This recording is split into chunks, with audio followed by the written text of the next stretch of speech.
अस्सलामु अलैकुम वरहमतुल्लाहि वबरकातुह। मोहतरम भाइयों, बुज़ुर्गों, दोस्तों, तालिबान बलात्कारियों के खोपड़ियों को उड़ा देते हैं। तालिबान रेपिस्टों की गर्दनों को काट देते हैं। तालिबान जब भी कोई किसी औरत को छेड़ता है उसके हाथों को काट देते हैं। तालिबान जब भी कोई किसी औरत पे नज़र उठा के देखता है कोड़ों से उसकी पीठ लाल कर देते हैं। क्या तालिबान ये गलत कर रहे हैं या सही? चलिए मैं आपको एक वाक़या सुनाता हूँ जो इंसानियत के नाम पर एक कलंक है, हमारे देश के नाम पर एक कलंक है। और ये एक वाक़या नहीं है, पिछले एक हफ़्ते में ऐसे 4 वाक़यात पेश आ चुके हैं। पहले मैं आपको वो वाक़या सुनाता हूँ जिसने मुझे सबसे ज़्यादा झंझोड़ा, जिसने मुझे हिला के रख दिया। वो वाक़या है हमारे शहर पुणे का। 14 साल की एक लड़की जिसके माँ बाप मजदूरी करते हैं, रेलवे स्टेशन पर किसी अपने रिश्तेदार का इंतज़ार करती खड़ी है। बहुत देर तक इंतज़ार करने के बाद भी जब वो रिश्तेदार वहाँ पे नहीं आते हैं, उनकी ट्रेन चली जाती है, वो लड़की वहीं पे खड़ी हुई है। एक ऑटो ड्राइवर उसके पास पहुँचता है, उससे ये कहता है कि तुमको कहाँ जाना है, चलो मैं छोड़ देता हूँ। लड़की को ऑटो ड्राइवर की बात में थोड़ा सा भरोसा महसूस होता है। वो उस पर भरोसा करके उसके रिक्शे में सवार हो जाती है। ऑटो ड्राइवर उसको एक जगह पे लेकर जाता है और कहता है कि ये पानी वगैरह कुछ पी लो, फिर हम लोग आगे बढ़ेंगे। लड़की जैसे ही उस पर भरोसा करके वो पानी पीती है, वो बेहोश हो जाती है। ऑटो ड्राइवर उसको एक लाज के रूम में लेकर चला जाता है। वहाँ पे उसको पूरा बरहना कर दिया जाता है, उसके पूरे कपड़े निकाल दिए जाते हैं और जब वो होश में आती है तो वो पूरी बरहना होती है, जिस हालत में वो कमरे से बाहर नहीं जा सकती है।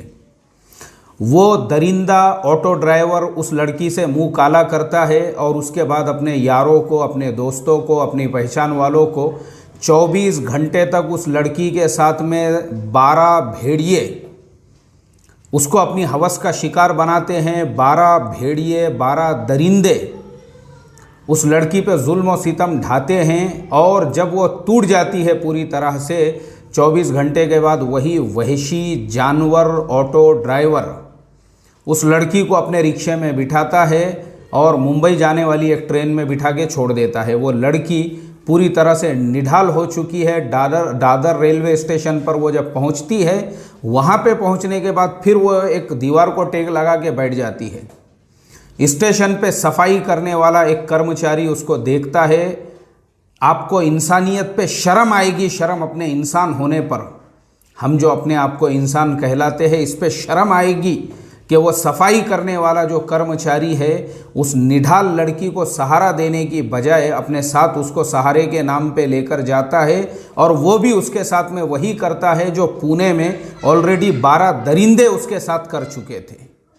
और इसी पर बस नहीं है, बल्कि अपने और एक साथी को बुलाता है। इस तरीके से वो लड़की जिसके साथ में पूना में ऑलरेडी 12 दरिंदे जिसको अपने जुल्म और बर्बरियत का शिकार बना चुके थे, और दादर में भी जो है 2 दरिंदे उसको अपनी वहशत का शिकार बनाते हैं और उसके बाद उसको पंजाब जाने वाली एक ट्रेन में ढकेल देते हैं। और वो निढाल पूरी तरह से, यानी आप सोच सकते हैं एक ऐसी लड़की जिसके साथ में 24 घंटे तक 12 दरिंदों ने जो इस तरह का सुलूक किया और फिर मुंबई जाने के बाद वहाँ पे भी 2 दरिंदों ने उसको नहीं बख्शा।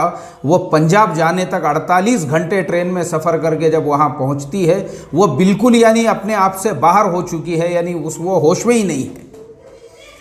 तो पंजाब चंडीगढ़ रेलवे स्टेशन का जो एक पुलिस ऑफिसर है, वो ट्रेन का पूरा मुआयना करता है। उसको जब पता चलता है कि फलाने बोगी में एक लड़की निढाल है, बेबस है, वो जैसे ही उसके करीब पहुंचता है तो वो लड़की चिल्लाना शुरू कर देती है, रोना शुरू कर देती है, इसलिए कि उसको मर्दों से इतनी ज़्यादा नफरत हो चुकी है कि वो मर्द की सूरत भी देखना नहीं चाहती है।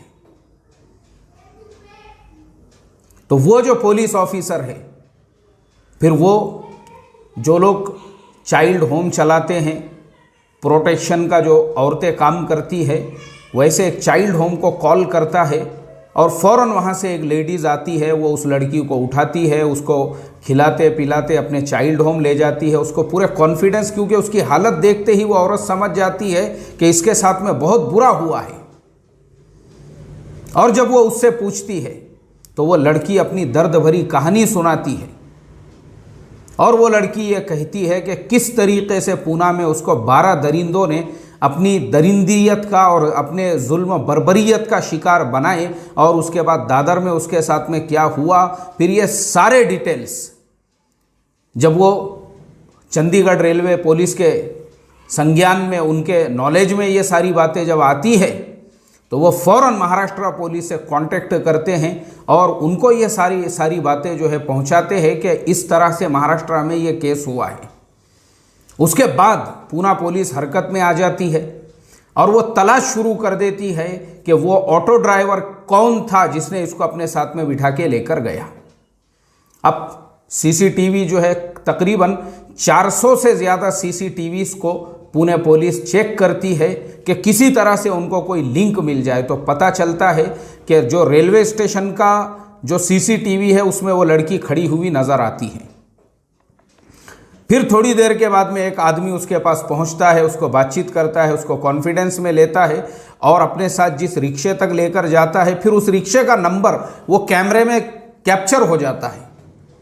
पूना पुलिस वो जो रिक्शे का नंबर था, वो बस एक नंबर से वो रिक्शा किसका था, ड्राइवर कौन था, फ़ौरन कार्रवाई शुरू करती है। मैं इस सिलसिले में महाराष्ट्र और पुणे पुलिस की तारीफ़ करूंगा कि उन्होंने 400 से ज़्यादा सीसीटीवीज़ को छान मारा और उसके बाद तकरीबन 30 से ज़्यादा दरिंदों को पकड़ के उनसे अच्छी तरह से जब पूछताछ की गई, तो रात में मैं पढ़ रहा था कि 17 लोगों को, 17वां जो मुजरिम था उसको भी अरेस्ट किया जा चुका है और उनको पुलिस कोर्ट में पेश करने के बाद अभी फ़िलहाल वो सारे के सारे जो वहशी दरिंदे थे वो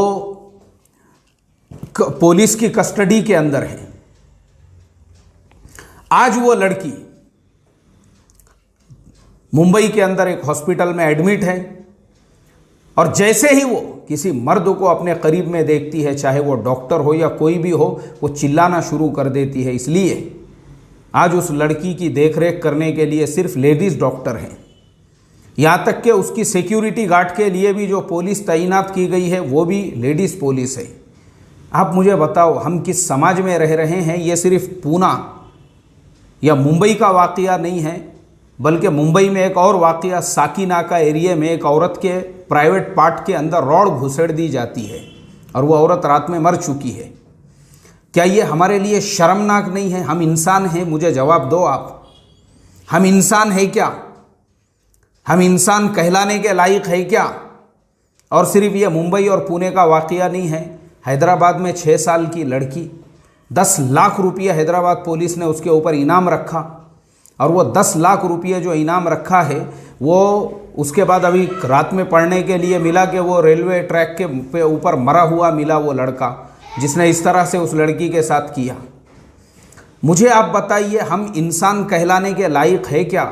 हम जिन लोगों के बीच में रह रहे हैं ये दरिंदे हैं, दरिंदे, ये वहशी जानवर है, जानवर। ये इंसान कहलाने के लायक नहीं है। और ऐसे जानवरों को अगर सीधा करना है तो मैं समझता हूँ सिस्टम को वही कानून लागू करना पड़ेगा जिसके नाम से हमने तालिबान को बदनाम किया है। ऐसे रेपिस्टों की या तो खोपड़ियाँ उड़ा देनी पड़ेगी या इनके सर इनके तनों से जुदा कर देने पड़ेंगे। मेरी सिस्टम से रिक्वेस्ट है, मैं दरख्वास्त करता हूँ कि हमारे कानून में संशोधन किया जाए। जो रेप के मुजरिम हैं उनके लिए वही कानून लागू किया जाए जो तालिबानी कानून है।